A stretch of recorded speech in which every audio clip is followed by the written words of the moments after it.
Then the Jewish leaders took Jesus from Caiaphas to the palace of the Roman governor, Pilate. "Are you the king of the Jews?" asked Pilate. "You have said so," Jesus replied.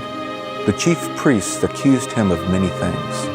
So again Pilate asked him, "Aren't you going to answer? See how many things they are accusing you of?"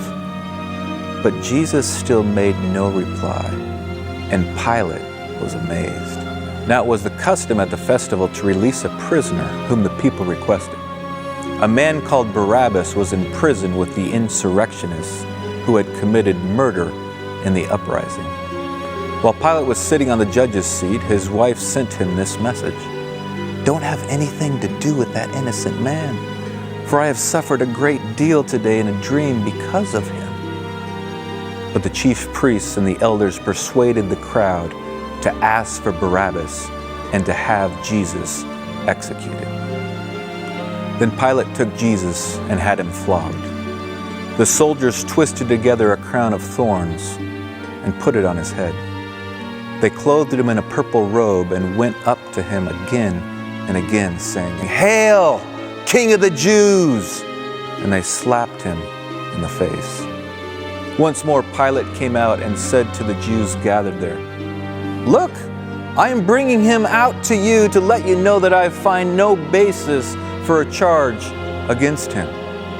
When Jesus came out wearing a crown of thorns and a purple robe, Pilate said to them, "Here's the man." As soon as the chief priests and their officials saw him, they shouted, "Crucify! Crucify!" But Pilate answered, "You take him and crucify him. As for me, I find no basis for a charge against him." The Jewish leaders insisted, "We have a law, and according to that law, he must die because he claimed to be the Son of God." When Pilate heard this, he was even more afraid, and he went back inside the palace. "Where do you come from?" he asked Jesus. But Jesus gave him no answer. Pilate said, "Don't you realize I have the power to either free you or crucify you?" Jesus answered, "You would have no power over me if it were not given to you from above. Therefore, the one who handed me over to you is guilty of a greater sin." From then on, Pilate tried to set Jesus free, but the Jewish leaders kept shouting, "If you let this man go, you are no friend of Caesar. Anyone who claims to be king opposes Caesar." When Pilate heard this, he brought Jesus out and sat down on the judge's seat at a place known as the Stone Pavement, which in Aramaic is Gabbatha. It was the day of preparation of the Passover. It was about noon.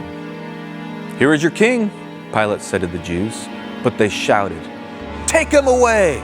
Take him away! Crucify him!" "Shall I crucify your king?"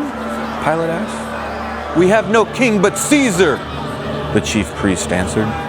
So Pilate decided to grant their demand. He released Barabbas, the man who had been thrown into prison for insurrection and murder, the one they asked for, and surrendered Jesus to their will.